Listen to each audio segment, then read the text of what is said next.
ఓం నమః శివాయ.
महनीयगुणात्मने चक्रवर्ततनोजायां सार्वभौमाय मङ्गलं वेदवेदान्तवेद्याय वेदस्यामृतमूर्तये पुंसां मोहनरूपाय पुण्यश्लोकाय मङ्गलं नीलाद्रिनिवासाय नित्यानन्दसिद्धात्मने सुभद्रप्राणनाथाय पुण्यश्लोकाय मङ्गलम्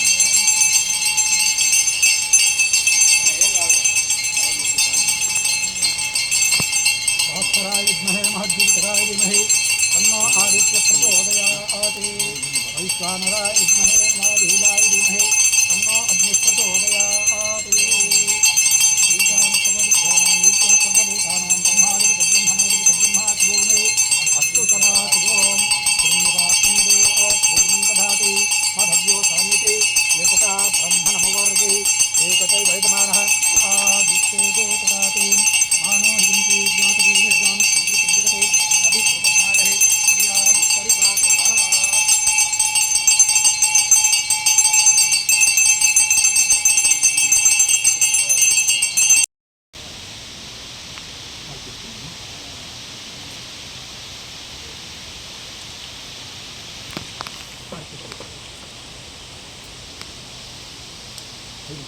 ఉండండి ఒక్క సెకండ్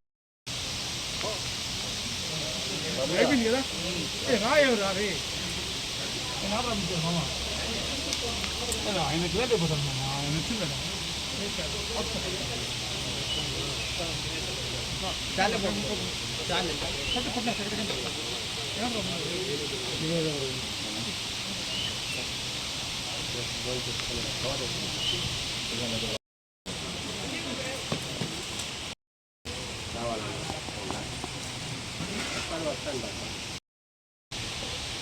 సాయంత్రం అయితే ఎంత ప్రశాంతంగా ఉంటుంది. డెక్కర్ చేశారు, మేమే వాష్ చేసామన్నమాట. అంటే ఎప్పుడు చేస్తాం, అక్కడే కాదు. ఎంత బాగుంటారు. క్లాస్ చేస్తాం. ఒక నిమిషం. శివయ్యకి చల్లగా ఉంటే ఇష్టం కదా, అందుకే క్లీన్ చేసి వాటరింగ్ చేసి వెళ్తాం అన్నమాట. ఎప్పుడు వచ్చినా ఇలానే చేస్తాం. ఎవరైనా చేయొచ్చు, కానీ వాళ్ళు పర్మిషన్ అడగాలి. ఒకవేళ చెయ్యండి అని చెప్తే చేసుకోవచ్చు మనం. అంటే మేము తెలుసు కాబట్టి చేస్తున్నాం. ఎంత ప్రశాంతంగా ఉంటుందో. అమ్మ క్లోజ్ చేస్తాను చూడు, ఇక్కడ ఎందుకట్లా అంత బాగా డెకర్ చేస్తారన్నమాట. మీరు కూడా రావచ్చు ఎప్పుడైనా. మీరు ట్యూస్డే కానీ సాటర్డే కానీ వస్తే అభిషేకం చూడొచ్చు. మార్నింగ్ 9 కల్లా వచ్చారనుకో, ఆఫ్టర్నూన్ లంచ్ కూడా ఉంటుంది. కట్సాను. ఇంకొకటి ఏంటంటే అమావాస్యకి పౌర్ణమికి కూడా ఉంటుంది. ఫస్ట్ మండే, ఫస్ట్ ఫ్రైడే, మళ్ళీ లాస్ట్ మండే, లాస్ట్ ఫ్రైడే ఉంటుంది అన్నమాట. చాలా ప్రశాంతంగా ఉంటుంది. ఏదో ఊరు, ఏదో డిఫరెంట్ ప్లేస్కి వచ్చినట్టుగా, ఎవరితో సంబంధం లేకుండా ప్రశాంతంగా కూర్చొని జపం చేసుకోవచ్చు అన్నమాట ఇక్కడంతా. ఇది భలే కట్టారు. నాకు ఫస్ట్ టైం వచ్చేటప్పుడు అబ్బా ఎంత బాగుందో అనిపించింది. ఎందుకంటే ఇదంతా కొండ అనమాట. కొండని ఇలాగా తయారు చేసి ఇవన్నీ కట్టారనమాట. ఇంకా బాగా తయారు చేస్తారంట. సో ఇదనమాట పాతాళ రుద్రుడు. ఇంకా బాగా తీస్తాను ఇంకెప్పుడైనా అయ్యేటప్పుడు. ఇతను మెయిన్ ఇద్దరు గురువులు ఉంటారు ఇక్కడ. ఇతను మహేష్ స్వామి గారు. ఇతను అడిగితే మీకు ఏం కావాలన్నా చేస్తారనమాట. ఇక్కడికి వస్తే లైటింగ్లో ఉండండి, ఇలా తిరగండి. మహేష్ స్వామి గారు ఇతనే ఎప్పుడు ఇక్కడ ఉంటారు. మీరు అడిగితే చెప్తారనమాట. మీకు తెలిసింది చెప్తారు ఎవరైనా అడిగితే. అతను వెళ్తున్నారా అదే అనమాట. ఆ వేలో నుంచి వస్తాం. ఇక్కడ ఎప్పుడు వాటర్ వస్తూనే ఉంటుంది, కొన్నిసార్లు రాదు. చూసుకోండి, పాములు కూడా ఉంటాయి, జాగ్రత్త. ఆ కిందకి దిగి కూడా మనం ఫొటోస్ తీసుకోవచ్చు. అటు నుంచి వే ఉంటుంది, ఇటు నుంచైనా వెళ్ళచ్చు. సో ఇక్కడికి వస్తే ప్రపంచం ఇది ఏంటి ఇంత బాగుంది అనిపిస్తుంది అనమాట. ఇదే చుట్టుపక్కల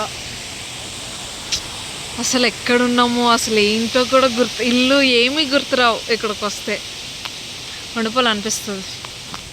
మీరు ఒకసారి వచ్చి ఎక్స్పీరియన్స్ చేయండి. పాతాళ రుద్రుడు అని చెప్తే గోగర్భ తీర్థం అంటే తీసుకొని వస్తారనమాట.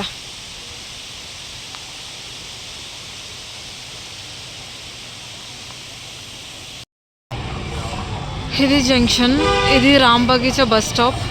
అండ్ ఈ లైన్ కిందకి వెళ్తే లెఫ్ట్ సైడ్ వెళ్తే వస్తుంది.